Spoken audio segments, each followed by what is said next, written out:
मेरे सभी श्रोतागणों को राम राम, नमस्कार और सलाम। आज मैं भगवत गीता का 3रा अध्याय सुना रही हूँ। अर्जुन बोले, हे जनार्दन, यदि आपको कर्म की अपेक्षा ज्ञान श्रेष्ठ मान्य है तो फिर हे केशव, मुझे भयंकर कर्म में क्यों लगाते हैं? आप मिले हुए से वचनों से मेरी बुद्धि को मानो मोहित कर रहे हैं। इसलिए उस एक बात को निश्चिंत करके कहिए जिससे मैं कल्याण को प्राप्त हो जाऊं। श्री भगवान बोले, हे निष्पाप, इस लोक में 2 प्रकार की निष्ठा साधन की परिवक्त अवस्था अर्थात पराकाष्ठा का नाम निष्ठा है। मेरे द्वारा पहले कही गई है। इनमें से सांख्य योगियों की निष्ठा तो ज्ञान योग से माया से उत्पन्न हुए संपूर्ण गुण ही गुणों में बरतते हैं ऐसा समझकर तथा मन, इंद्रियां और शरीर द्वारा होने वाली संपूर्ण क्रियाओं में कर्तापन के अभिमान से रहित होकर सर्वव्यापी सच्चिदानंद परमात्मा में एक ही भाव से स्थित रहने का नाम ज्ञान योग है। इसी को संन्यास, सांख्य योग आदि नामों से कहा गया है। और योगियों की निष्ठा कर्म योग से फल और आसक्ति को त्याग कर भगवत ज्ञान अनुसार केवल भावार्थ समत बुद्धि से कर्म करने का नाम निष्काम कर्म योग है। इसी को समत योग, बुद्धि योगा, कर्म योग, तदर कर्म, मदर्थ कर्म, मत कर्म आदि नामों से कहा गया है। मनुष्य ने तो कर्मों का आरंभ किए बिना निष्कर्मता जिस अवस्था को प्राप्त हुए पुरुष के कर्म अकर्म हो जाते हैं अर्थात फल उत्पन्न नहीं कर सकते, उस अवस्था का नाम निष्कर्मता है, यानी योग निष्ठा को प्राप्त होता है और नए कर्मों के केवल त्याग मात्र से सिद्धि यानी सांख्य निष्ठा को ही प्राप्त होता है। निसंदेह कोई भी मनुष्य किसी भी काल में क्षण मात्र भी बिना कर्म किए नहीं रहता, क्योंकि सारा मनुष्य समुदाय प्रकृति जनित गुणों द्वारा परवश हुआ कर्म करने के लिए बाध्य किया जाता है। जो मूढ़ बुद्धि मनुष्य समस्त इंद्रियों को हठपूर्वक ऊपर से रोककर मन से उन इंद्रियों के विषय का चिंतन करता रहता है, वह मिथ्याचारी अर्थात दंभी कहा जाता है। किंतु हे अर्जुन, जो पुरुष मन से इंद्रियों को वश में करके अनासक्त हुआ समस्त इंद्रियों द्वारा कर्म योग का आचरण करता है, वही श्रेष्ठ है। तू शस्त्र विहित कर्तव्य कर्म कर, क्योंकि कर्म न करने की अपेक्षा कर्म करना श्रेष्ठ है तथा कर्म न करने से तेरा शरीर निर्वाह भी नहीं सिद्ध होगा। यज्ञ के निमित्त किए जाने वाले कर्म से अतिरिक्त दूसरे कर्मों में लगा हुआ ही यह मनुष्य समुदाय कर्मों से बंधता है। इसलिए हे अर्जुन, तू आसक्ति से रहित होकर उस यज्ञ से निर्मित ही भली भांति कर्तव्य कर्म कर। प्रजापति ब्राह्मण ने कल्प के आदेश में यज्ञ सहित प्रजाओं को रचकर उनसे कहा कि तुम लोग यह यज्ञ द्वारा बुद्धि को प्राप्त हो और वह यज्ञ तुम लोगों को इच्छित भोग प्रदान करने वाला है। तुम लोग इस यज्ञ द्वारा देवताओं को उन्नत करो और वे देवता तुम लोगों को उन्नत करें। इस प्रकार निस्वार्थ भाव से एक दूसरे को उन्नत करते हुए तुम लोग परम कल्याण को प्राप्त हो जाओ। यज्ञ द्वारा बढ़ाए हुए देवता तुम लोगों को बिना मांगे ही इच्छा भोग निश्चय ही देते रहेंगे। इस प्रकार उन देवताओं द्वारा दिए हुए भोगों को जो पुरुष उनको बिना दिए स्वयं भोगता है, वह चोर ही है। यज्ञ से बचे हुए अन्न को खाने वाले श्रेष्ठ पुरुष सब पापों से मुक्त हो जाते हैं, और जो पापी लोग अपना शरीर पोषण करने के लिए ही अन्न पकाते हैं, वे तो पाप को ही खाते हैं। संपूर्ण प्राणी अन्न से उत्पन्न होते हैं। अन्न की उत्पत्ति दृष्टि से होती है और दृष्टि यज्ञ से होती है, और यज्ञ विविध कर्मों से उत्पन्न होने वाला है। कर्म समुदाय को तू वेद से उत्पन्न और वेद को अविनाशी परमात्मा से उत्पन्न हुआ जान। इससे सिद्ध होता है कि सर्वव्यापी परम अक्षर परमात्मा सदा ही यज्ञ में प्रतिष्ठ है। हे पार्थ, जो पुरुष इस लोक में इस प्रकार परंपरा से प्रचलित सृष्टि चक्र के अनुकूल नहीं बरतता अर्थात अपने कर्तव्य का पालन नहीं करता, वह इंद्रियों द्वारा भोगों में रमण करने वाला पापायु पुरुष व्यर्थ ही जीता है। परंतु जो मनुष्य आत्मा में ही रमण करने वाला और आत्मा में ही तृप्त तथा आत्मा में ही संतुष्ट हो, उसके लिए कोई कर्तव्य नहीं है।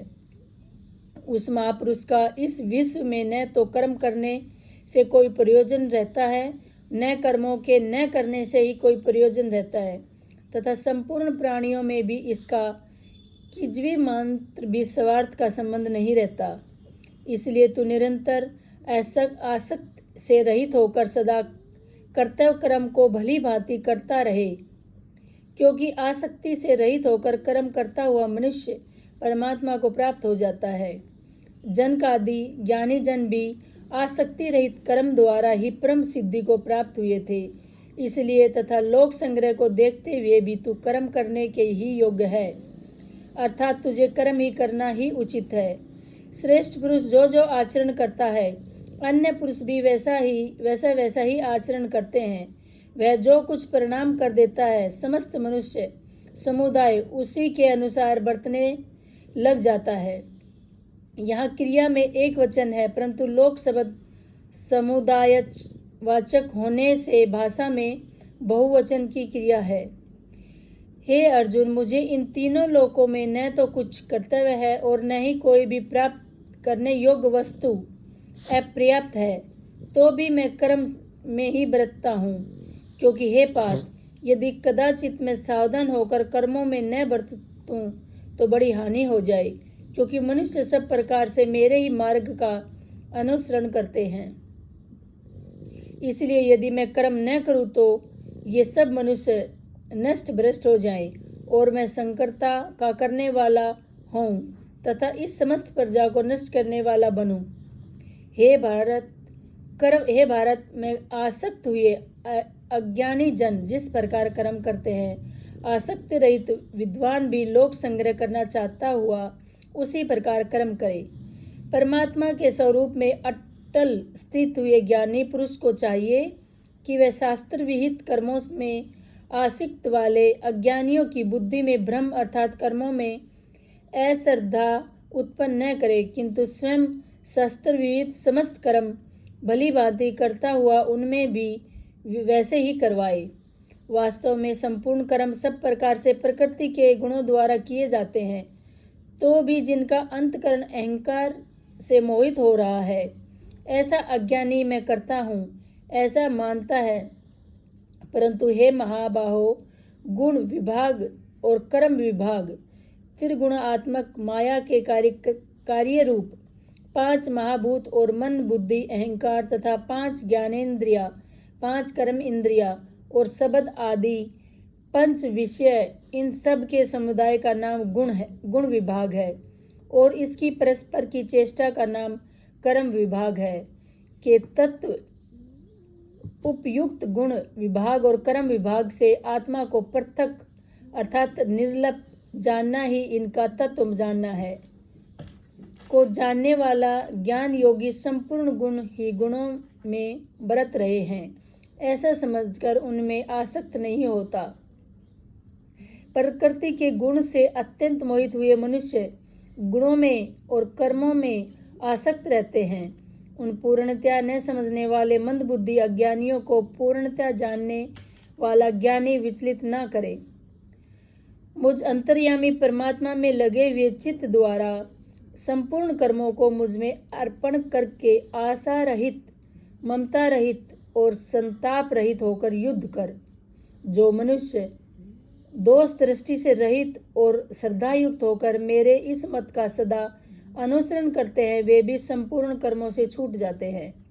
परंतु जो मनुष्य मुझ में दोष आरोपण करते हुए मेरे इस मत के अनुसार नहीं चलते, उन मूर्खों को तू संपूर्ण ज्ञान में मोहित और नष्ट हुए समझ। सभी प्राणी प्रकृति को प्राप्त होते हैं, अर्थात अपने स्वभाव के परवश हुए कर्म करते हैं। ज्ञानवान भी अपनी प्रकृति के अनुसार चेष्टा करता है, फिर इसे किसी का हट क्या करेगा। इंद्रिय के अर्थ में अर्थात प्रत्येक इंद्रिय के विषय में राग और द्वेष छिपे हुए स्थित है। मनुष्य को उन दोनों के वश में नहीं होना चाहिए, क्योंकि वे दोनों ही इसके कल्याण मार्ग में विघ्न करने वाले महान शत्रु हैं। इसी प्रकार आचरण में लगे हुए दूसरों के धर्म से गुण रहित भी अपना धर्म अति उत्तम है।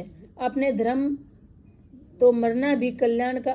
में मरना भी कल्याणकारक है और दूसरे का धर्म भय को देने वाला है। अर्जुन बोले, हे कृष्ण, तो फिर यह मनुष्य स्वयं न चाहता हुआ भी बदलाव लगाए हुए की भांति किससे प्रेरित होकर पाप का आचरण करता है? श्री भगवान बोले, रजोगुण से उत्पन्न हुआ यह काम ही क्रोध है। यह बहुत खाने वाला अर्थात भोगों से कभी न अघाने वाला और बड़ा पापी है। इसको ही तू इस विषय में बैरी जान। जिस प्रकार धुएं से अग्नि और मैल से दर्पण ढका जाता है तथा जिस प्रकार जेर से गर्भ ढका जाता है, वैसे ही उस काम द्वारा यह ज्ञान ढका जाता है। और हे अर्जुन, इस अग्नि के समान कभी न पूर्ण होने वाला काम रूप ज्ञानियों के नित्य बैरी द्वारा मनुष्य का ज्ञान ढका हुआ है।